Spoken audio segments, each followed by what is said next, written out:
Ok, si vous êtes dans Éphésiens chapitre 5, je vous invite à garder quelque chose dedans. En attendant, je vais vous lire Psaume 78, versets 68 à 72. Donc dans le Psaume 78, il est dit « Mais choisis la tribu de Juda », donc Dieu, c'est ce qu'il a choisi, « le mont Sion qu'il aima, et il bâtit son sanctuaire comme des palais élevés, comme la terre qu'il a établie pour toujours. Il choisit aussi David son serviteur, et le prit des parcs à moutons. Il le chercha d'où il gardait les brebis en gestation pour nourrir Jacob son peuple, et Israël son héritage. » Et notez ce qu'il est dit, il est dit « Ainsi il les nourrit, suivant l'intégrité de son cœur, et les guida avec l'adresse de ses mains. » Là, ça parle de David.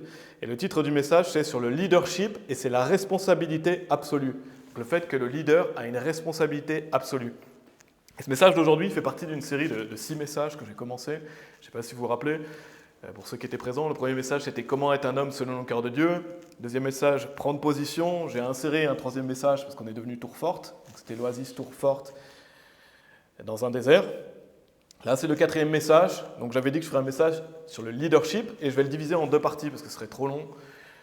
J'ai beaucoup de choses à dire sur le leadership et aujourd'hui, je vais vraiment me focaliser sur ce point de la responsabilité et prochaine partie sur le leadership, on verra les autres points. Et le dernier message de la série, ce sera sur la notion de suivre et donc des suiveurs. Et donc, j'ai déjà parlé brièvement de cette notion de leader dans les parties précédentes. J'ai dit que j'allais y revenir dessus. Aujourd'hui, je vais faire une petite série de 2 messages à travers cette série uniquement sur le leadership. Et j'espère que ce message va vous aider à améliorer votre leadership, votre qualité de leader, c'est l'objectif, qu'on puisse progresser en tant que leader. Donc ce message, il s'adresse à toute personne qui a une position de leader, quelle qu'elle soit. Quelle que soit votre position de leader, quelles que soient les responsabilités que vous avez, ça s'adresse à vous. Donc que vous soyez un homme marié, vous êtes le leader de votre femme, vous avez responsabilité sur votre femme, que vous soyez en plus un père aussi, donc vous avez responsabilité sur votre femme et vos enfants, que vous soyez une mère, vous avez responsabilité sur vos enfants, donc vous devez aussi diriger votre maison, et bien sûr sous la responsabilité du mari. Et en fait, quelle que soit la responsabilité que vous avez, vous devez travailler à devenir de bons leaders, hommes ou femmes. Et quand le père, voilà ce que je soulignais aussi, c'est que quand le père n'est pas présent, c'est la mère qui a autorité sur les enfants, c'est la mère qui doit s'occuper et diriger la maison. Et bien sûr, le père est l'autorité, c'est lui qui dirige la maison, mais la mère doit aussi veiller sur les enfants et quand le père est absent ou quand le père est occupé. Donc, à travers ces notions de leadership, on va voir vraiment des notions importantes, même de manière générale, dans la vie chrétienne. Dans la vie chrétienne, quelle que soit la position que vous avez de leadership, que ce soit au travail aussi, on va en parler, mais vous devez veiller à être un bon leader. Et si vous êtes un jeune homme, si vous dites « Ah, moi, je n'ai pas de femme, je ne suis pas marié », vous êtes un jeune homme, ou même un peu plus âgé, et vous avez la responsabilité de travailler à devenir un meilleur leader avant de vous marier. Donc, c'est le moment opportun, si vous êtes un homme non marié, de travailler aujourd'hui à vos qualités de leadership, parce que quand vous épousez une femme, votre femme, vous devez bien la leader. Donc, c'est le moment ou jamais de travailler à cette notion de leadership. De même, si vous êtes une jeune femme qui n'est pas mariée, écoutez bien attentivement aussi, parce que ça va vous aider à choisir un futur mari. Parce que quand vous vous mariez à un homme, vous vous mettez automatiquement sous son leadership. Et ça, c'est pour toute la vie. Donc, une jeune femme doit prendre garde à qui elle va épouser, parce qu'elle se met sous le leadership de son mari. Et c'est vraiment primordial de bien choisir son mari. Nous, on croit que Dieu déteste le divorce. Amen. Et donc, dans ce message d'aujourd'hui, on va voir un point spécifique qui est la responsabilité. Et dans le prochain message, on va voir plus de points qui seront plus rapides, plus courts. Et donc, je vais utiliser pour ça une œuvre littéraire. C'est un nom, le livre s'appelle « Responsabilité absolue ». Donc, c'est un livre qui a été écrit par Jocko Willink et Leif Babin. Ce livre est nommé « Responsabilité absolue, la méthode des Navy Seals pour réussir ». Et je ne sais pas si vous connaissez ce livre, mais c'est un livre qui a connu un grand succès, qui a été vendu des millions d'exemplaires. Je l'ai lu et il y a beaucoup à apprendre sur le leadership à travers cet ouvrage. C'est pour ça que je vais parler de certaines notions qu'on retrouve dans le livre, afin de devenir un meilleur leader. Et bien sûr, ce livre décrit plusieurs scènes de guerre, donc je ne cautionne pas tout ce qui est dit dans ce livre, je ne cautionne pas non plus ce qui est dit sur la guerre. Ce n'est pas un livre chrétien, donc je ne valide pas tout ce qui est dit dedans, mais ce que je veux mettre en avant, c'est la sagesse et la connaissance qu'on peut glaner à travers cet ouvrage. Et parce que les 2 auteurs que je vous ai cités, ils sont expérimentés dans le domaine, donc c'est des leaders. Ils ont fait partie des Navy Seals, je ne sais pas si vous connaissez ce que c'est, mais c'est un groupe d'élite de l'armée américaine. Donc c'est des gens qui sont habitués à faire des missions où des fois c'est question de vie ou de mort. Donc c'est des gens qui prennent des risques, ils ont participé à des missions périlleuses, et donc ils sont sans cesse amenés à améliorer leur qualité de leader en fait. Parce qu'ils doivent bien leader, ils doivent exceller, parce que c'est question de vie ou de mort pour leurs troupes. Donc c'est quelque chose qui amène les personnes à exceller et à élever leur niveau d'exigence en matière de leadership. Donc encore une fois, pour introduire, je ne cautionne pas tout ce qui est dit dans le livre, je ne veux pas faire la promotion non plus des Navy Seals, ni de l'armée. D'ailleurs, je vous déconseille d'aller dans l'armée. Je vous conseille d'aller dans l'armée de Dieu, dans l'armée spirituelle, pas dans l'armée physique.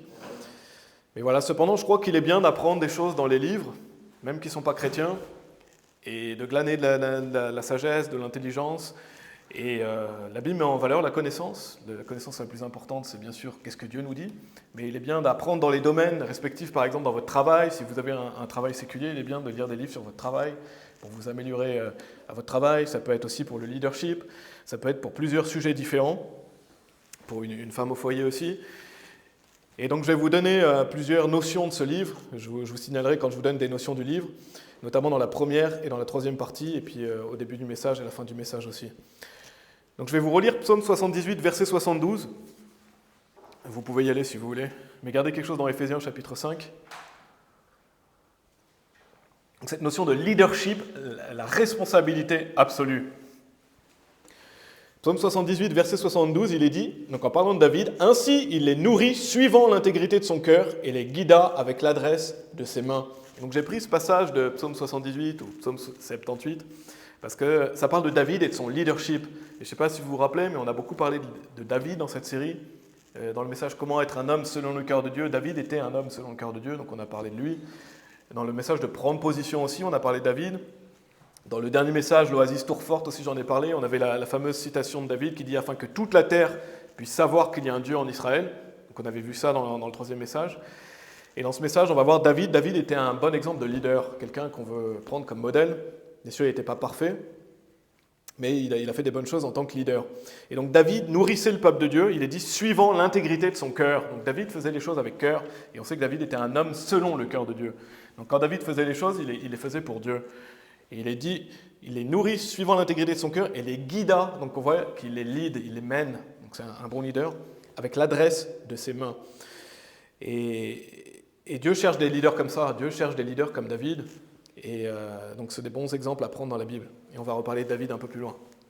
Donc à travers les deux messages, aujourd'hui c'est la première partie, la deuxième partie, ça sera beaucoup plus de points. Là je vais voir un point, après il y en aura 11 à traiter dans la deuxième partie, mais qui seront plus rapides. Parce qu'en tout, dans le livre, il y a 12 principes que les auteurs nous donnent sur comment devenir un meilleur leader, améliorer ses qualités de leadership. Dans le livre, la méthode des Navy Seals pour réussir. Et on va voir que ça se prouve bibliquement, parce que bien sûr, qu'est-ce qui est important, c'est la Bible. On va voir que bibliquement, ce sont des choses qui se prouvent. Et je pense que tout ce qu'ils disent, en fait, c'est tiré de la Bible. C'est certainement tiré de la Bible depuis longtemps. C'est des principes qui sont bibliques et des choses qui se retrouvent dans la Bible. Donc pour introduire, je vais vous donner une notion du livre. Il est dit, donc ça c'est des notions, des choses qu'on retrouve dans le livre. Il est dit sur un champ de bataille, le leadership est déterminant, c'est décisif, c'est le plus important. Peu importe la tâche, le cadre, le caractère des individus, mener c'est mener. Là j'ai paraphrasé ce qu'ils disent, mais dans ce livre, ils mettent bien en avant qu'en fait tout réussit ou échoue selon le leadership. Et vous pouvez aller dans Juge chapitre 8, Ancien Testament, Juge chapitre 8 si vous voulez bien, mais le leadership c'est une clé, c'est extrêmement important, c'est déterminant et décisif pour un peuple, pour un foyer, pour une église. C'est vrai, dans la vie de manière générale, tout échoue ou tout réussit en fonction du leadership. Et il suffit de faire une étude du livre de Juge, et même de la Bible en général. Je ne sais pas si vous avez bien lu le livre de Juge, j'espère. Dans le livre de Juge, on voit à de nombreuses reprises que quand il y a un bon leader, les choses réussissent. Plus de leader ou un mauvais leader, les choses échouent. Et c'est pareil dans le livre des rois, c'est pareil dans les chroniques. Donc tout réussit ou échoue en fonction du leadership. Regardez dans Juge chapitre 8, versets 32 à 35, c'est un exemple, je pourrais aller dans beaucoup de passages qui parlent de ça. Juge chapitre 8, versets 32 à 35, il est dit « Et Gédéon, le fils de Joash, mourut à un grand âge. » Et Gédéon était un bon leader, il a fait des bonnes choses pour Dieu. Il est dit « Et fut enterré dans le sépulcre de Joash son père, à Ophra des Abiezrites. Et il arriva que dès la mort de Gédéon, les enfants d'Israël se détournèrent et se prostituèrent après les Baalim et firent de Baal Bérite leur Dieu. Et les enfants d'Israël ne se souvinrent pas du Seigneur leur Dieu, qu'ils avaient délivré des mains de tous leurs ennemis de tous côtés. Et ils ne montrèrent pas de bonté envers la maison de Jérubbaal, appelée Gédéon, après tout le bien qu'il avait fait à Israël. Donc quand vous lisez le livre de Juges, vous voyez Gédéon, il a fait des grandes choses pour Dieu. Il a mené le peuple de Dieu. Gédéon meurt, les choses s'effondrent. On le voit ici, dès la mort de Gédéon, il commence à se prostituer après des faux dieux, il commence à élever des faux dieux, et les enfants d'Israël ne se souvinrent pas du Seigneur leur Dieu. Donc on voit, il y a un bon leader, les choses réussissent. Plus de leader, ou un mauvais leader, on peut lire à travers la Bible, les choses échouent et les choses deviennent mauvaises. Donc, c'est pour ça que c'est extrêmement important. Le leadership est extrêmement déterminant. Amen. Et le leadership, c'est la clé. Donc, c'est pour ça que c'est crucial d'apprendre dans ce domaine, de développer nos qualités. Et c'est pour ça que je fais cette série de 2 messages sur le leadership. Et on va voir plusieurs points bibliquement. Et je vais vous donner des versets. Donc, la première partie que je fais aujourd'hui, c'est relié au titre du message, c'est la responsabilité absolue.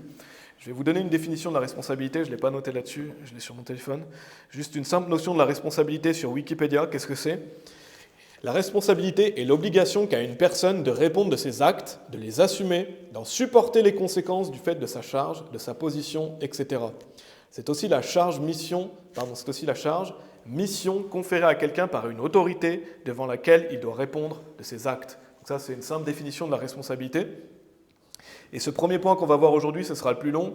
Je vais faire 2 autres parties, mais qui sont reliées à la responsabilité absolue, bien sûr. Mais c'est un fondement pour être un bon leader. Vous devez être responsable. Et notez bien et retenez bien que c'est Dieu qui vous donne des responsabilités dans votre vie. Dieu est l'autorité finale. Toute responsabilité que vous avez, Dieu vous l'a confiée. Si vous êtes un mari, vous avez choisi une femme, Dieu vous a donné votre femme. Donc vous êtes responsable de votre femme. Si vous avez des enfants, Dieu vous a donné des enfants. Si au travail, vous avez une position de responsable, Dieu vous l'a donné. Et donc toute position de responsabilité que vous avez ou de leadership, derrière, il y a Dieu. Parce que Dieu est l'autorité suprême. Et on doit faire toutes choses pour Christ. Amen. Donc je vais vous donner encore une notion du livre. La responsabilité absolue telle qu'elle est décrite dans le livre, qu'est-ce que c'est ? C'est le fait que le leader est responsable de tout. Le leader doit prendre ses responsabilités, admettre ses erreurs et ses échecs, être capable de se remettre en question, tout prendre en charge dans la limite de ses responsabilités, qu'on peut dire dans son monde. Il ne peut pas rejeter la faute sur les autres et critiquer les autres, parce que ça va être un mauvais leader. Un bon leader responsable doit se remettre en question, résoudre les problèmes, trouver des solutions, et il travaille pour s'améliorer. Ça, c'est des notions qu'on retrouve dans le livre que j'ai paraphrasé. Et première chose extrêmement importante, c'est ce que j'ai un passage où vous pouvez aller dans Nombre chapitre 30, mais on ne va pas y aller tout de suite, mais je vous le dis d'avance. Première chose extrêmement importante, mes amis, c'est qu'on est responsable devant Dieu. Je pense que vous le savez déjà, mais tout ce que vous faites, dites, vous êtes responsable devant Dieu. Chacun d'entre nous est responsable devant Dieu. Et il n'y a pas quelque chose où vous pouvez vous dire « non, je ne suis pas responsable devant Dieu ». Si, vous êtes responsable devant Dieu de vos actions, de vos choix, de vos actes. Il n'y a pas d'excuse devant Dieu. Vous ne pouvez pas dire « ah, c'est la faute de l'autre si j'ai fait ça ». Non, vous n'avez pas d'excuse devant Dieu, vous êtes responsable devant Dieu. Et ça, bien sûr, c'est la responsabilité individuelle. Mais ici, on n'est pas calviniste. On n'est pas calviniste, on ne croit pas dans cette doctrine satanique du calvinisme qui dit qu'on n'a pas de choix à faire. Les calvinistes disent que Dieu a déjà choisi qui va au paradis, qui va en enfer. Non, Dieu n'a pas choisi qui va au paradis, qui va en enfer. Dieu a choisi comment on va au paradis, comment on va en enfer. Et chacun a l'opportunité de pouvoir aller au paradis. Et donc, la première grosse responsabilité que chaque être humain a, c'est de choisir d'aller au paradis. C'est de choisir d'être sauvé. Et c'est une responsabilité, on doit choisir de placer notre confiance en Jésus-Christ et choisir d'être sauvé de l'enfer. Le calvinisme, c'est un mensonge. Donc on est responsable déjà pour nous-mêmes de où est-ce qu'on va aller en fonction de notre choix en fait. Si vous croyez en Jésus-Christ, vous êtes sûr d'aller au paradis. Si vous rejetez Jésus-Christ, vous allez en enfer.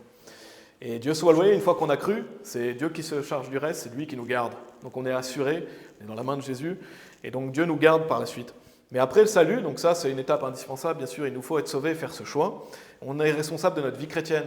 Donc ce n'est pas automatiquement, vous allez marcher dans le nouvel homme. Non, vous devez prendre cette responsabilité de vouloir marcher dans le nouvel homme. Et vous devez décider chaque jour de lire la Bible, de prier, de garder les commandements de Dieu. Et ça, je voulais le mentionner brièvement pour les responsabilités individuelles. Ce n'est pas vraiment le sujet du message. Le sujet du message, c'est plus sur le leadership. Et donc, je vais aller spécifiquement dans ça. Le fait qu'un leader a la responsabilité absolue. Et bien sûr, le leader a la responsabilité absolue de ce qu'il laisse faire et de ce qu'il sait. Donc, quand vous entendez quelque chose, si vous êtes le leader, si vous laissez faire, ou si vous laissez faire quelque chose, par exemple dans votre foyer, vous avez cette responsabilité. Et quand vous découvrez certaines choses, vous devez prendre des choses en main. Quand vous, par exemple, un père, dans sa maison, il doit prendre des choses en main, il doit être capable de dire non, de dire stop, je vais y revenir là-dessus. Et il ne doit pas faire semblant de ne pas voir les choses non plus. Parce qu'il y a des gens qui peuvent faire semblant de ne pas les voir, ou qui sont trop paresseux pour s'intéresser à ce qui se passe dans son foyer, ça ne marche pas avec Dieu. Vous êtes responsable, et vous êtes responsable de là où votre foyer va quand vous êtes un père au foyer. D'ailleurs, Josué, il dit, mais quant à moi et ma maison, nous servirons le Seigneur. Donc Josué, il dit, ma femme, mes enfants, nous, on sert Dieu ici, on sert Dieu dans cette maison. Donc Josué prenait ses responsabilités au sérieux. Et autre chose que je veux souligner aussi, toujours en introduction de cette notion de responsabilité absolue, c'est que Dieu voit nos cœurs Il connaît vos pensées, vos intentions, votre mentalité. Donc Dieu prend en compte aussi la volonté que vous avez de faire le bien, parce qu'on est tous pécheurs, on a tous des manquements, des failles. Donc Dieu voit votre volonté de vous améliorer, de faire le bien, et Dieu prend ça aussi en compte quand on est responsable. Heureusement, Dieu sauve, parce qu'on a tous des manquements et des failles. Dieu voit si on a envie de s'améliorer, si on a envie de bien faire les choses. Alors on va regarder le cas d'un homme marié dans Nombre chapitre 30, si vous y êtes. Nombre chapitre 30. Et c'est la première chose que je veux souligner dans cette notion de responsabilité absolue, c'est que le mari, ou le père, ou les deux, il a la responsabilité sur son foyer. Et on va aller dans Nombre chapitre 30 pour le voir. Mais il est responsable de ses enfants, le père est responsable de ses enfants sous son toit, et il a une position de leader. Le père de famille, c'est le leader spirituel de la famille, et c'est le leader de sa femme. Donc il doit veiller à la bonne conduite de sa maison. Regardez Nombre chapitre 30, verset 1. Il est dit « Et Moïse parla aux chefs des tribus concernant les enfants d'Israël, disant « Ceci est la chose que le Seigneur a commandée. » Donc là, ça ne fait aucun doute que c'est des commandements de Dieu, n'est-ce pas ? Ceci est la chose que le Seigneur a commandée. Voyons la suite. Je ne vais pas lire tout le chapitre parce que ce serait trop long. Je vais vous donner quelques notions qu'on retrouve, on va lire quelques versets. Mais dans ce chapitre, c'est la notion du fait qu'un père qui voit sa fille ou sa femme, je vais déjà vous dire ça, c'est que le fait que si vous faites un vœu ou un serment d'obligation envers le Seigneur, vous devez tenir ce que vous avez dit en fait. Si par exemple vous faites un vœu devant Dieu ou vous obligez à quelque chose, vous devez tenir votre parole devant Dieu. Ça c'est la première chose qu'on voit dans le chapitre. C'est pour ça que Jésus nous dit ne jurez pas du tout. Ne jurez pas du tout. Parce que quand on fait un vœu devant Dieu, quand on s'impose quelque chose, on doit tenir ce qu'on a dit. Et ici dans le passage, regardez versets 3 à 5. Déjà il y avait de manière individuelle, mais ensuite il y a un père avec sa fille. Quand une femme est sous le toit de son père, versets 3 à 5, il est dit « Si une femme aussi fait un vœu au Seigneur, et qu'elle se soit liée par une obligation étant en sa jeunesse dans la maison de son père, et que son père ait entendu son vœu et le lien par lequel elle a lié son âme, et que son père ne lui ait rien dit, alors tous ses vœux seront valables, et toute obligation par laquelle elle a lié son âme sera valable. Mais si son père lui refuse au jour où il l'entend, aucun de ses vœux ou de ses obligations par lesquelles elle a lié son âme ne seront valables, et le Seigneur lui pardonnera parce que son père lui a refusé. » Donc on voit une chose ici importante, c'est qu'un père, si sa fille fait un vœu dans sa maison, s'il ne dit rien, ça veut dire qu'il est d'accord avec son vœu. Et s'il dit quelque chose, il a le droit d'annuler le vœu de sa fille, mais il doit le faire tout de suite. Et donc ça montre quoi ? Ça montre que le père a responsabilité sur sa fille dans son foyer. Il doit être capable de dire ça non, ou de laisser la fille faire un vœu d'obligation ou un vœu ou un serment d'obligation. Non seulement envers sa fille, mais regardez un peu plus loin, versets 13 à 15. De même, si sa femme fait un vœu et que le mari l'entend, s'il dit rien, ça veut dire qu'il ratifie, ça veut dire qu'il valide le vœu de sa femme. Alors que s'il le refuse ou le jour où il l'a entendu, les vœux de sa femme sont annulés. Regardez versets 13 à 15, il est dit « Tout vœu et toute obligation faite par serment pour affliger l'âme, son mari peut le ratifier. » Ou son mari peut l'annuler. Donc il peut valider ou il peut annuler le vœu de sa femme. Mais il doit le faire tout de suite. Mais si son mari ne lui dit absolument rien d'un jour à l'autre, alors il ratifie tous ses vœux. Donc s'il entend que sa femme fait un vœu ou un serment d'obligation et il ne dit rien, ça veut dire qu'il est d'accord. Donc il a approuvé ce que sa femme voulait. Il est dit, ou toutes ses obligations qui sont sur elle, il les ratifie parce qu'il ne lui dit rien au jour où il les entend. Mais s'il les rend expressément nuls après les avoir entendus, alors il portera l'iniquité de sa femme. Donc si le mari dit rien le jour même, que la femme fait un vœu, et qu'après il dit finalement non, je ne suis pas d'accord, c'est lui qui porte l'iniquité de sa femme. Parce qu'il n'a pas annulé les vœux de sa femme le jour même. Donc ça montre quoi ? Ça montre qu'un père a une grande responsabilité dans son foyer, et qu'un mari a une grande responsabilité aussi de son foyer. Et il doit être capable de dire non. Et c'est une responsabilité, quand vous vous mariez, vous avez responsabilité de votre femme, et après, si vous avez des enfants, de vos enfants. Donc un homme doit veiller à ce qui se passe dans son foyer, il doit aimer les siens, et il doit prendre soin et les leader. Et ça, c'est être un homme selon le cœur de Dieu. Un homme selon le cœur de Dieu, il prend ses responsabilités. Donc, allez dans Éphésiens chapitre 5, qu'on avait lu en début de message, avant le message. Et bien sûr, dans ce passage, il n'est pas mention du mari s'il n'a pas entendu ce qu'a dit sa femme, il n'a pas entendu ce qu'a dit sa fille. Là, il entend clairement le vœu qu'elles ont fait. Et donc, on va voir plusieurs exemples de responsabilité absolue. Et vraiment, dans ce message, je me focalise sur les responsabilités d'un mari et d'un père, parce que c'est le plus important, c'est votre foyer. Déjà, c'est la base. Et donc, c'est très important de développer des bonnes qualités de leader en tant que père ou mari. Donc, quelles sont les responsabilités d'un leader de famille ? Éphésiens chapitre 5, versets 24 à 29. Il est dit, par conséquent, comme l'Église est soumise à Christ, de même que les femmes le soient aussi à leur propre mari en toutes choses. Et ça, c'est une des responsabilités de la femme, de se soumettre à son mari.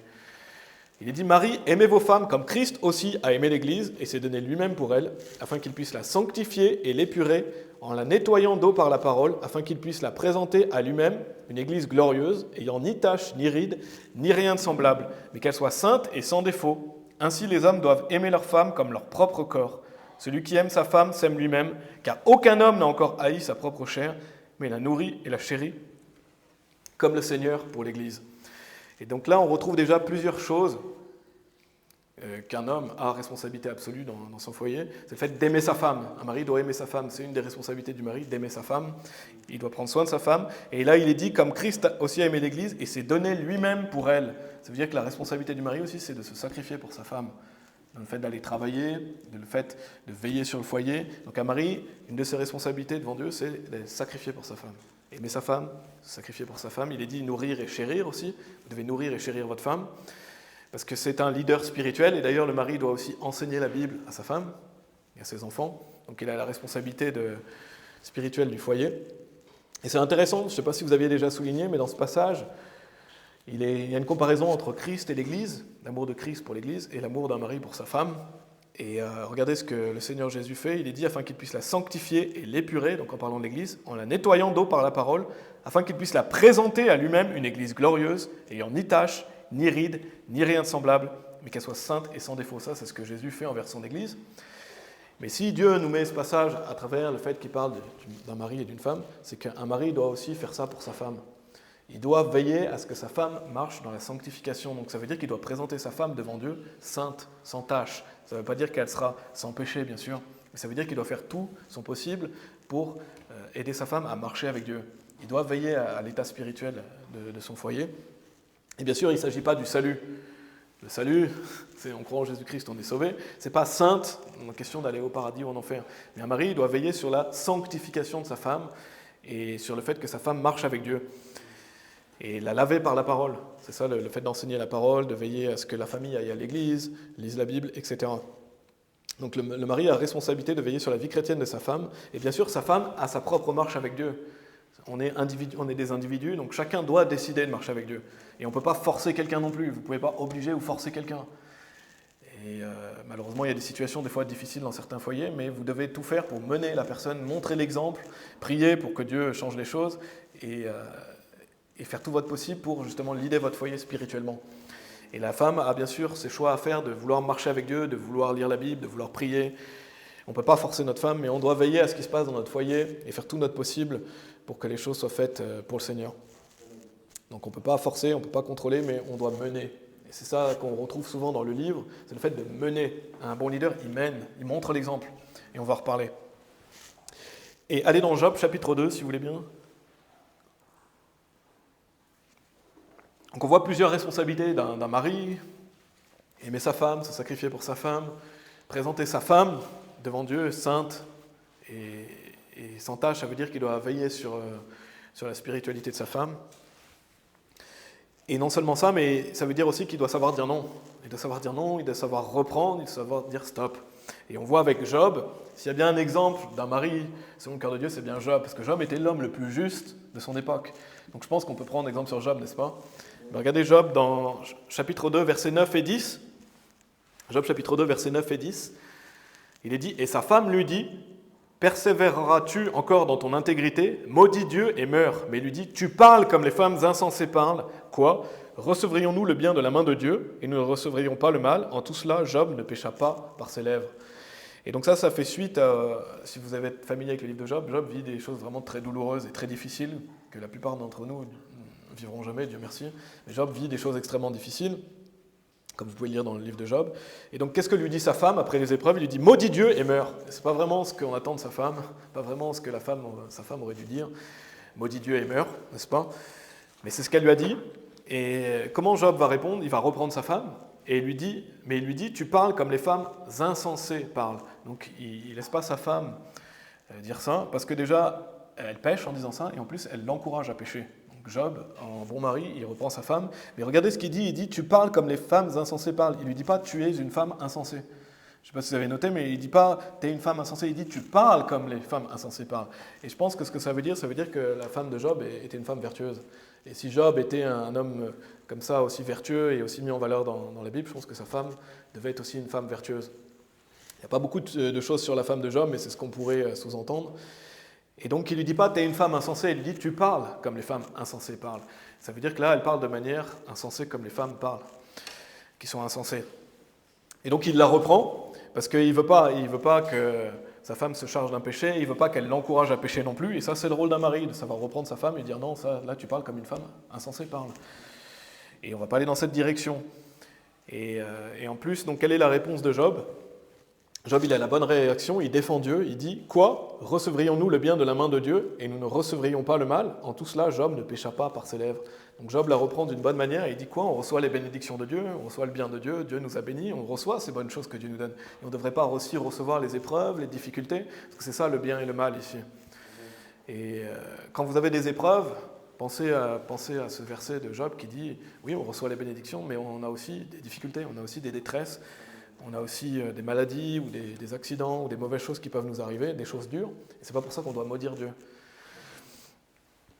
Donc accepter le bien et le mal qui vient de Dieu, amen. Et donc un mari doit reprendre si nécessaire, il doit savoir dire non, et il doit s'assurer que sa famille garde les commandements de Dieu. Allez dans 1 Timothée chapitre 5, si vous voulez bien. Donc il faut savoir dire stop, il faut savoir dire non, il faut savoir mettre des limites dans son foyer, parce qu'on est responsable, et c'est ça que je veux souligner dans ce message, c'est la responsabilité. La responsabilité du mari, la responsabilité du père. Donc on a vu plusieurs responsabilités du mari, une autre dans 1 Timothée chapitre 5 verset 8, « Mais si quelqu'un ne pourvoit pas pour les siens, et spécialement pour ceux de sa propre maison, il a renié la foi et est pire qu'un infidèle. » Je pense que vous connaissez ce passage, mais c'est assez clair. Si un homme refuse de travailler et de subvenir aux besoins de sa famille, il est pire qu'un infidèle. Donc ça, c'est une des responsabilités d'un homme, de pourvoir pour sa famille, et de payer les choses pour sa femme, pour ses enfants, donc il doit pourvoir aux besoins financiers. Il doit aussi protéger, je ne vais pas développer ça, mais le père c'est le protecteur de la famille. Il doit aussi prendre soin de sa femme et ses enfants, donc il doit s'assurer qu'il y ait paix et stabilité dans le foyer. Allez dans 1 Corinthiens chapitre 7 aussi, donc plusieurs responsabilités du mari, qui est d'aimer sa femme, de se sacrifier pour elle, de la nourrir, de la chérir, de reprendre si nécessaire, donc de donner une direction au foyer, et de veiller à ce que les choses se passent bien dans son foyer. Il doit aussi pourvoir, il doit aussi protéger. Et ça, ce sera un message complet sur le fait d'être mari. Autre chose, 1 Corinthiens chapitre 7, versets 3 à 5, il est dit que le mari rende à sa femme la bienveillance qui lui est due, et de même aussi la femme au mari. La femme n'a pas de pouvoir sur son propre corps, mais le mari. Et de même aussi, le mari n'a pas de pouvoir sur son propre corps, mais la femme.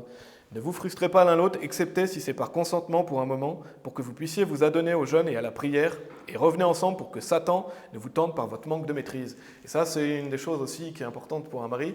Il doit veiller à ce qu'il y ait une relation amoureuse dans le couple. Donc le mari doit veiller à ça aussi, et il doit donner la bienveillance qui est due à sa femme. Donc ça parle des relations intimes dans un couple. Donc le corps du mari appartient à la femme, le corps de la femme appartient au mari, et c'est une des responsabilités aussi du mariage, et donc du mari envers sa femme, et de sa femme aussi envers son mari.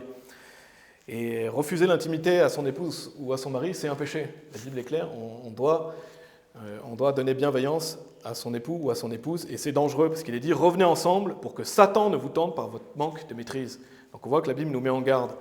Et donc ça, c'est aussi une des responsabilités du mari envers sa femme, et bien sûr de la femme envers son mari.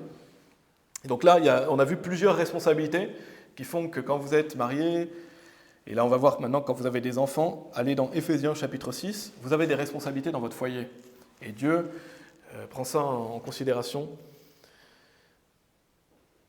Et donc la responsabilité du père envers ses enfants, et bien sûr de la mère envers ses enfants, parce qu'on est responsable de nos enfants. Quand ils sont sous votre toit, dans votre foyer, vous êtes responsable de vos enfants. Dieu vous a donné vos enfants.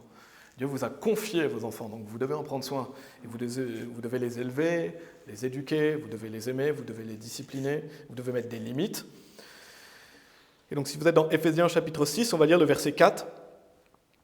Il est dit « Et vous, pères, ne provoquez pas vos enfants au courroux, mais élevez-les dans l'instruction et l'admonition du Seigneur. » Donc ça, c'est une des responsabilités du père, d'élever ses enfants et de les instruire et les admonester dans le Seigneur. Et autre chose, Proverbe chapitre 22, verset 6, je vais juste vous le lire. « Éduque un enfant selon le chemin qu'il devrait prendre, et lorsqu'il sera âgé, il ne s'en écartera pas. » Donc ça montre le fait que des parents, père et mère, doivent éduquer leur enfant pour qu'il ne s'écarte pas du chemin, donc bien sûr du chemin de la Bible, quand il sera plus âgé. Donc ça montre l'importance et la responsabilité d'un parent. En fait, le parent doit donner tout son possible pour que son enfant, quand il part du foyer, quand il est plus âgé, il reste sur le droit chemin. Parce qu'un enfant, après, il a sa propre responsabilité quand il quitte le foyer. Mais tant que notre enfant est sous notre foyer, on doit donner tout notre possible pour que notre enfant garde le droit chemin.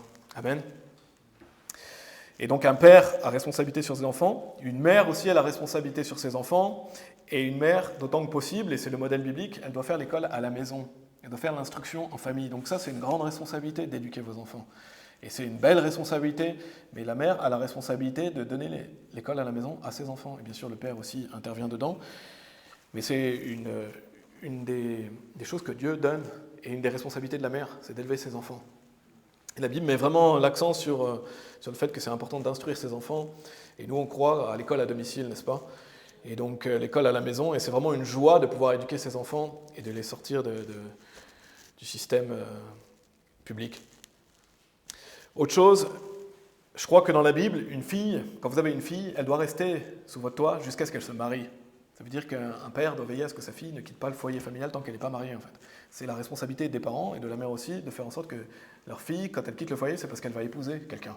Mais gardez vos enfants sous votre toit avant. Vous ne laissez pas votre fille aller dans le monde seule. C'est dangereux. Et la Bible montre clairement que c'est quand on va marier quelqu'un qu'on quitte son père et sa mère. Et je crois que c'est la même chose pour un fils. Peut-être qu'il y a des avis différents. Moi, je crois qu'il est préférable que votre fils reste sous votre toit jusqu'à ce qu'il se marie aussi. Et je dis que c'est mon avis, parce que c'est différent, bien sûr, parce qu'un fils, il va travailler au bout d'un moment, alors que la fille, elle reste à la maison. Mais le fils est amené à travailler à l'extérieur, donc c'est un peu différent, mais je crois qu'il est préférable que vos enfants restent sous votre toit jusqu'à ce qu'ils se marient, parce que ça peut éviter des pièges du monde. Donc ça fait partie des responsabilités des parents, de veiller sur leurs enfants dans leur foyer.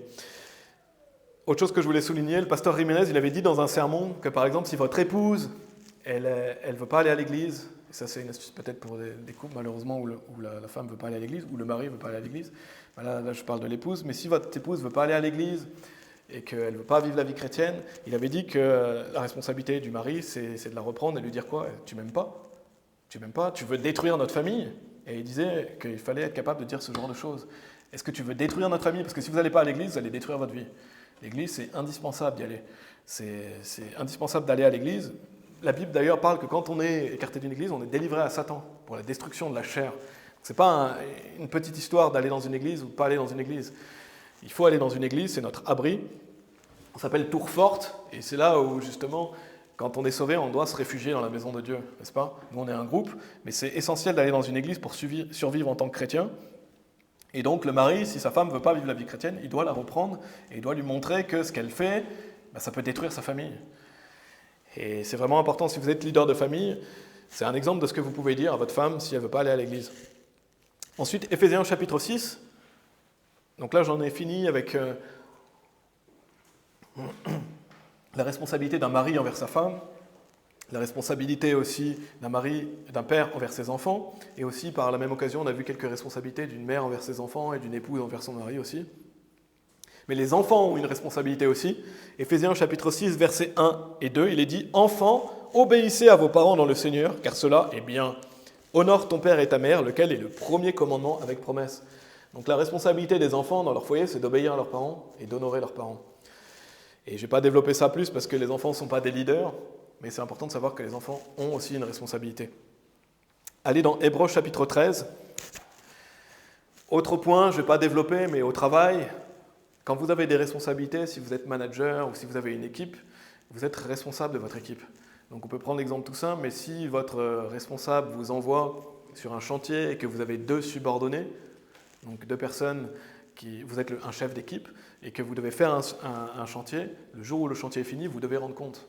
Et s'il y a des choses qui se passent mal, vous êtes le responsable. Donc quand vous êtes au travail et que vous avez des responsabilités, vous êtes responsable de votre champ d'action. Donc ce que le responsable vous demande de faire, vous devez veiller à ce que ce soit fait. Et si vous avez des gens sous vos ordres, vous devez veiller à ce qu'ils fassent les choses comme le responsable veut qu'elles soient faites. Donc ça fait partie aussi des responsabilités d'un homme quand il travaille. Si Dieu vous donne des responsabilités au travail, vous devez veiller à ce que le travail soit bien fait. Et n'oubliez pas, quand je parle des responsabilités, je parle dans votre champ d'action. Et c'est pour ça que j'ai dit au début, dans votre monde. Je ne parle pas de prendre des responsabilités qui ne vous appartiennent pas. Et ça, c'est important quand il est question de responsabilité, c'est quelles sont les responsabilités que j'ai. Et vous devez agir dans ces responsabilités-là. Autre chose, donc un pasteur dans une église, si vous êtes dans Hébreux chapitre 13, verset 17, il est dit « Obéissez à ceux qui vous dirigent et soyez leur soumis, car ils veillent sur vos âmes, comme ceux qui devront en rendre compte, afin qu'ils puissent le faire avec joie et non pas avec peine, car cela est sans intérêt pour vous. » Donc un pasteur, il a la responsabilité de ce qui se passe dans son église. Et on voit ici qu'il doit rendre compte, parce qu'il doit veiller sur les personnes qui sont dans l'église. Qu'est-ce que ça veut dire? Ça veut dire qu'un pasteur va devoir rendre compte de comment il a dirigé l'église, de qu'est-ce qu'il a fait pour Dieu. Et donc c'est une grande responsabilité que d'être pasteur. Comment il a pris soin de l'église de Dieu, qu'est-ce qu'il a enseigné, qu'est-ce qu'il a fait, toutes ces choses, c'est une responsabilité devant Dieu.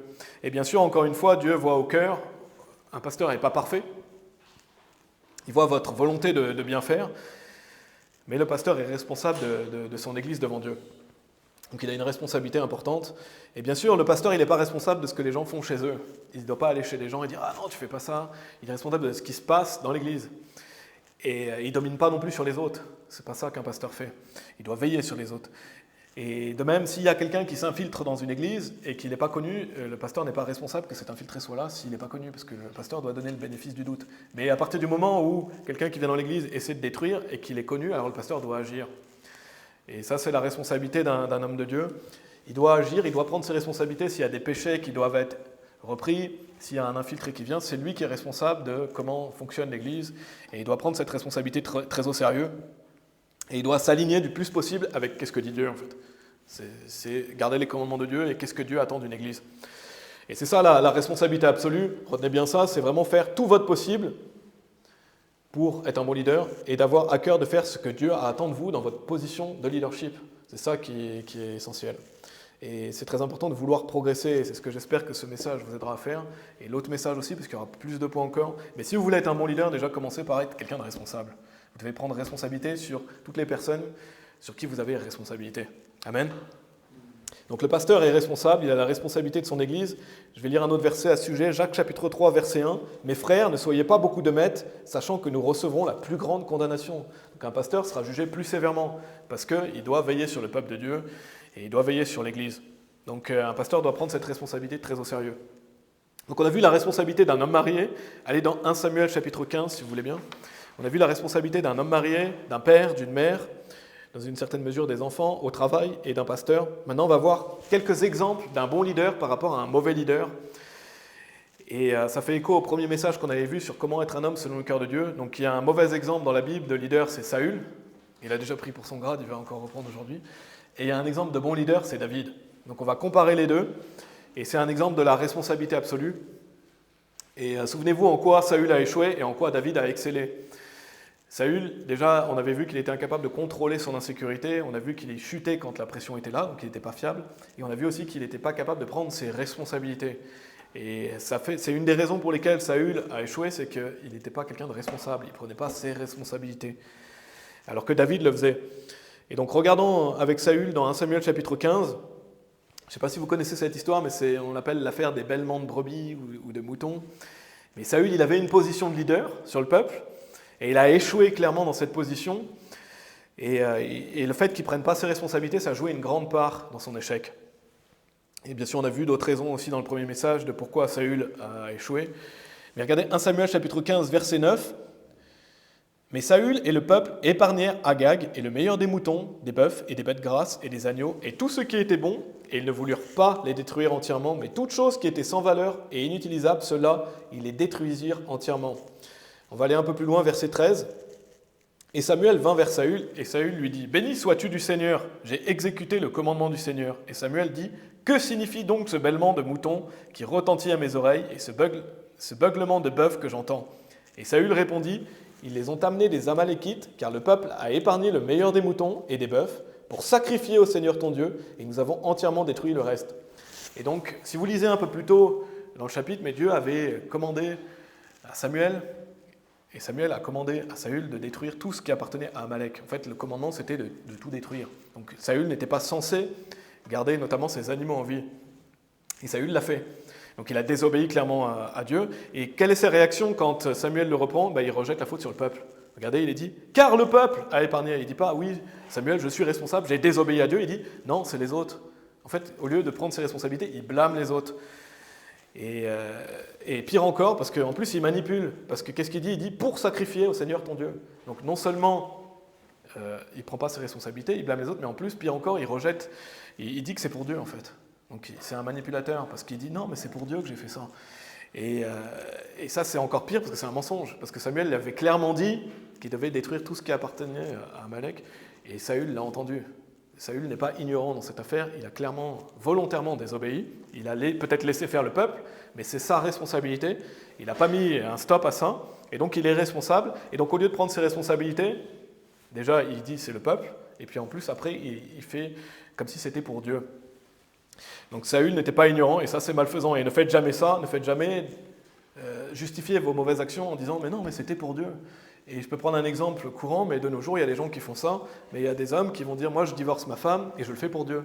Il y a des gens qui vont vous dire ça « moi je vais divorcer ma femme parce que je veux servir Dieu ».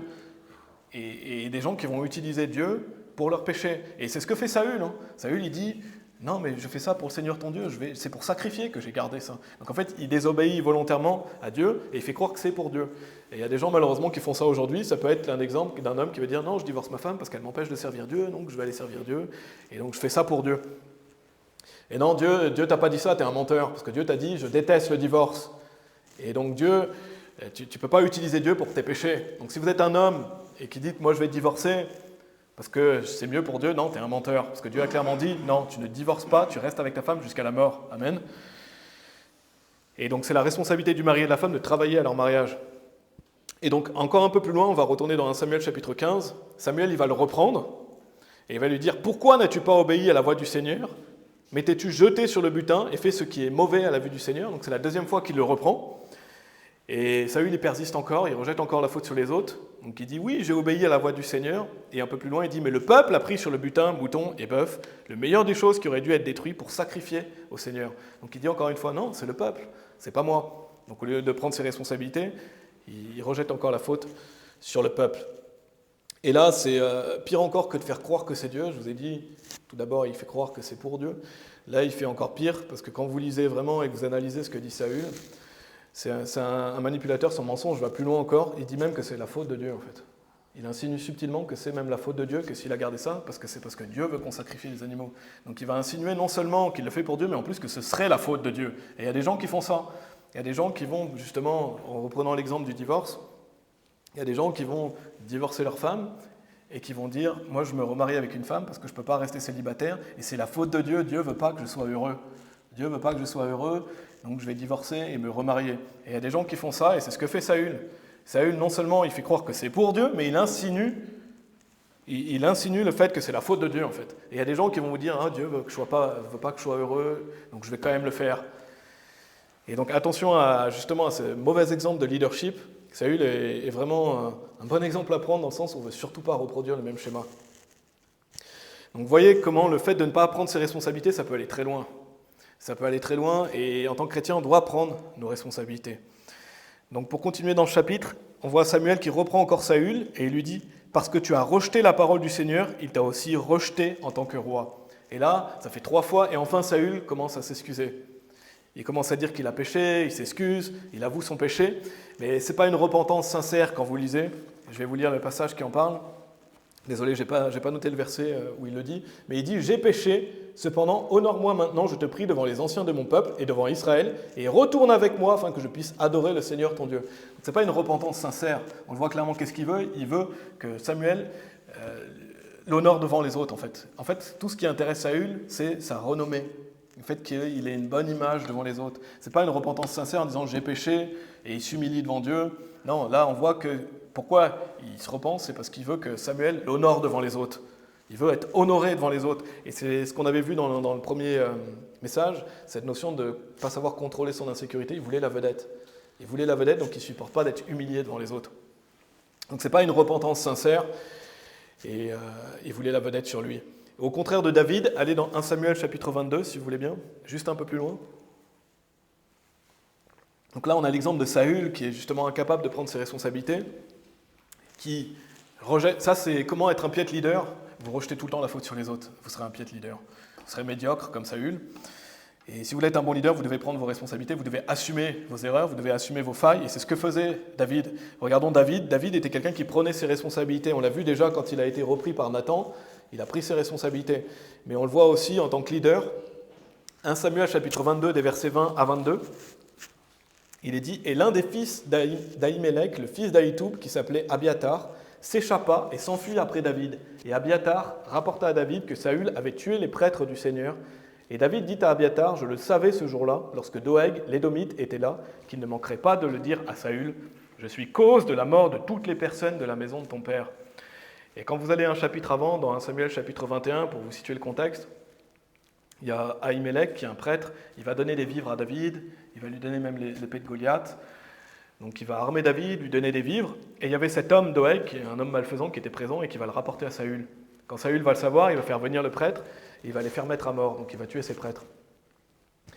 Et est-ce que David prend ses responsabilités au sérieux? Regardez ce qu'il dit, « Je suis cause de la mort de toutes les personnes de la maison de ton père. » Et donc David prenait les choses vraiment au sérieux, et il dit, « Je savais qu'il allait le rapporter, j'ai laissé faire, j'ai rien dit, je suis responsable. » Et ça va loin la responsabilité qu'il prend là. Il n'y a pas beaucoup de gens qui prendraient cette responsabilité juste parce qu'il a laissé quelqu'un répéter à quelqu'un d'autre. Et vous voyez vraiment les opposés entre Saül et David. Saül, il ne prend même pas les responsabilités pour ses propres choses. Là, David, il prend même des responsabilités sur ce qui arrivait à d'autres personnes parce qu'il n'a pas agi. Donc on voit que David était un homme selon le cœur de Dieu parce qu'il prenait ses responsabilités. Et il se souciait des gens qui sont morts, en fait. Il se souciait vraiment des personnes. Et d'ailleurs, c'est Saül qui les a tués. Et donc à travers les exemples de Saül et David, on peut voir l'importance de la responsabilité. Et Saül, il a échoué en tant que leader, il s'est suicidé, alors que David, il a excellé en tant que leader. Bien sûr, il a commis des graves péchés, mais il s'est repenti. Par la suite, Dieu l'a rétabli et il a fini comment? Dans une paisible vieillesse. Donc je pense que vous avez plus envie de finir comme David que comme Saül, n'est-ce pas? Et c'est pas pour rien que David était appelé un homme selon le cœur de Dieu. Et dernière partie aujourd'hui qui est très rapide. Donc on a vu la notion de responsabilité absolue. Donc la position de leader, si vous êtes un mari, un père, et aussi on a vu brièvement une mère, on a vu au travail. Et prendre ses responsabilités, c'est une base essentielle pour être un bon leader. C'est pour ça que je faisais un message complet aujourd'hui. Si vous voulez être un bon leader, vous devez prendre vos responsabilités. Et la responsabilité absolue de tout ce qui est dans votre monde. Et bien sûr, pour être un chrétien de manière générale, peut-être vous dites, moi, j'ai pas de responsabilité. Si vous avez une responsabilité devant Dieu. Donc déjà, prenez vos responsabilités devant Dieu. On a vu l'exemple de Saül et de David. Et première chose, si vous voulez être un bon leader, priez Dieu. Le premier conseil que je vous donne, vous voulez être un bon leader, dites à Dieu, je ne suis pas un bon leader, ou je n'y arrive pas, ou je manque de certaines choses, priez Dieu pour qu'il vous aide à être un meilleur leader, parce que Dieu veut que vous soyez un meilleur leader. Donc si vous priez sincèrement Dieu, il va vous aider. Donc c'est la première chose à faire, c'est de le dire à Dieu, de prier Dieu à ce sujet. Et cherchez dans les Écritures aussi, qu'est-ce qui pourrait vous aider à devenir un meilleur leader. Prenez exemple sur les leaders qui sont mis en valeur dans la Bible, comme David, on vient de voir, mais il y en a plein d'autres. Plein d'exemples de bons leaders et de bonnes caractéristiques d'un leader. Et je vous conseille aussi de lire des livres sur le sujet, parce qu'il y a plein de livres sur le leadership. Je ne garantis pas que tous les livres sont bons, mais il y a des bons livres que vous pouvez lire sur le leadership qui peuvent vous aider à développer des bonnes capacités de leader. Et donc, dans cette dernière partie, je vais vous donner quelques notions du livre que j'ai paraphrasées pour améliorer votre leadership par la responsabilité absolue. Donc, une notion du livre, c'est un leader doit savoir se remettre en cause si ceux qui les suivent ne font pas ce qu'on leur a demandé de faire. Ainsi, il faut aussi par la suite les conduire à écouter et agir. Donc, c'est très simple, mais ça s'applique dans tous les domaines de votre vie. Si les personnes que vous avez à charge ne font pas ce que vous dites, ce que vous leur demandez, remettez-vous vous-même en cause. Pas eux, mais vous-même. Pourquoi ils ne font pas ce que je leur ai demandé? Peut-être que j'ai mal expliqué, peut-être que je n'ai pas fait attention à certaines choses, et ça c'est au travail, mais dans son foyer, pareil. Ne blâmez pas les autres, posez-vous la question, est-ce que moi j'ai bien fait les choses déjà? Parce que vous êtes responsable. Donc un bon leader, il va se questionner lui-même, il va se remettre en question. Et moi j'ai un excellent manager, et je l'ai vu mettre en œuvre ça. Et j'ai vu l'importance de, quand les gens n'écoutent pas, est-ce que moi j'ai bien donné les consignes? Est-ce que j'ai bien transmis les choses aux gens? C'est très important. Donc si vous voulez être un bon leader, déjà, remettez vous-même en question si les autres ne font pas ce que vous leur demandez de faire. Et que ce soit pour votre épouse, vos enfants, vos subordonnés au travail. Parce qu'un bon leader, comment on juge un bon leader? C'est quand les gens qu'il a pour charge, donc les gens dans lesquels vous êtes responsable, donc vous voyez que les gens ils font ce que le leader demande, de la manière dont le leader veut que ce soit fait, en fait. Ça, c'est un bon leader. Donc, comment vous reconnaissez un bon leader? Quand les gens font ce que le leader veut, comme il le veut, en fait. Et ça, un leader, il doit amener les personnes qui le suivent à faire les choses qu'il veut, comme il veut le faire, mais de la bonne manière. Et c'est à ça qu'on reconnaît un bon leader. Un bon leader au travail, c'est quand tous ses subordonnés ils font exactement les choses que le leader veut. Et ils le font avec joie, avec plaisir. Et on doit arriver à cet état de leadership. Donc ça, c'est un bon manager. Et il doit se remettre en question, il doit encourager les subordonnés à écouter. Donc c'est important d'encourager les autres à vous écouter, à poser des questions pour voir si tout est bien compris, à communiquer et à résoudre les problèmes. Une autre notion dans le livre, si vous voulez exceller comme leader, vous devez prendre vos responsabilités, assumer vos manquements, vos fautes et vos faillites. Donc un bon leader, il est humble et il accepte le fait qu'il a des failles, il accepte le fait qu'il a des manquements et donc il accepte le fait qu'il a des choses à apprendre. Et il accepte aussi les domaines dans lesquels il a échoué. Si vos enfants ne se comportent pas comme vous voudrez chez vous, vous êtes responsable. C'est à vous de vous remettre en question et de vous demander, est-ce que je fais bien les choses? Est-ce que je les éduque de la bonne manière? Est-ce que je les aime assez? Est-ce que je les discipline assez? Un bon leader, il ne va pas dire, ah, c'est mon enfant qui est mauvais. Non, il va se dire, oula, j'ai échoué en tant que parent. Il y a quelque chose que je dois changer. Après, je ne parle pas de quand vos enfants ont quitté le foyer familial, mais je parle sous votre toit. Donc si vos enfants ne se comportent pas de la bonne manière, remettez-vous en question. C'est ce que fait un bon leader. Une autre notion, il faut accepter d'être repris, être humble, chercher à s'améliorer, par exemple en prenant des notes. Donc un bon leader, il accepte d'être repris et corrigé. Il veut être repris et corrigé parce qu'il veut changer les choses dans lesquelles il a à s'améliorer. Et donc ça passe par la correction de la parole de Dieu.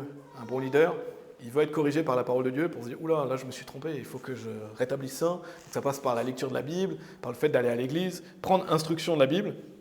Mais pareil, si vous avez un responsable hiérarchique, vous devez écouter ce qu'il vous dit, les conseils qu'il vous donne, vous devez prendre des notes afin de vous améliorer vous-même si en plus vous avez des personnes à charge. Donc quelqu'un qui est responsable et qui prend ces choses-là au sérieux, il veut s'améliorer. Donc il écoute les conseils, il accepte les reproches, et il accepte d'être corrigé. C'est l'humilité en fait. Si vous voulez être un bon leader, vous devez être humble. Si vous n'êtes pas humble, vous ne serez jamais un bon leader. Donc prenez des notes pour vous améliorer.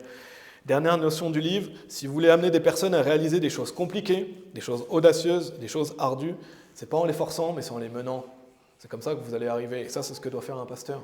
S'il veut amener les membres de sa congrégation à faire des choses audacieuses, des choses pour le Seigneur, il doit mener les autres, c'est-à-dire il doit montrer l'exemple. Et ça, j'en parlerai dans la deuxième partie. Donc, en conclusion, on a étudié la notion de responsabilité absolue. C'est vraiment un critère indispensable. Je veux bien que vous reteniez ça. Vous voulez être un bon leader, prenez vos responsabilités. On a vu que c'est le fait de prendre ses responsabilités dans son propre monde, dans son champ d'action. Et bien sûr, on est totalement responsable par contre devant Dieu pour nos actions. Et vouloir devenir un bon leader dans les domaines où vous pouvez l'idée, en fait, en définitive, c'est vouloir exceller en tant que chrétien. Parce que si vous voulez être un bon père, un bon mari, un bon employé, etc., c'est parce que vous voulez plaire à Christ. Et c'est ça l'ultime chose. Vous voulez être un bon leader parce que vous le faites pour Dieu. Et vous êtes responsable devant Dieu. Amen. On va prier. Merci Père éternel, merci pour cette sagesse qu'il y a dans ta parole, Seigneur, qui nous aide à nous aiguiller en tant que père, en tant que mère, en tant qu'enfant, en tant qu'employé, en tant que ceux qui sont dans le ministère aussi. Père, je te prie que tu nous aides chacun d'entre nous, hommes, femmes, enfants, à devenir de bons leaders ou à devenir de futurs bons leaders. Et que nous puissions en tout cas prendre nos responsabilités par rapport à ce que tu attends de nous. Et je te prie, aide-nous, chacun d'entre nous, je te prie de nous aider à être plus comme David et pas comme Saül, et ultimement plus comme le Seigneur Jésus-Christ, parce qu'il était le meilleur leader. Et il est le meilleur leader qui existera jamais. D'ailleurs, il va régner pendant le millénium, et on verra vraiment ce que c'est qu'être un leader selon ton cœur et parfait, parce qu'il est Dieu. On prie, Seigneur, pour que tu bénisses tout cet après-midi et que tu veilles sur le retour de chacun. En Jésus-Christ. Amen.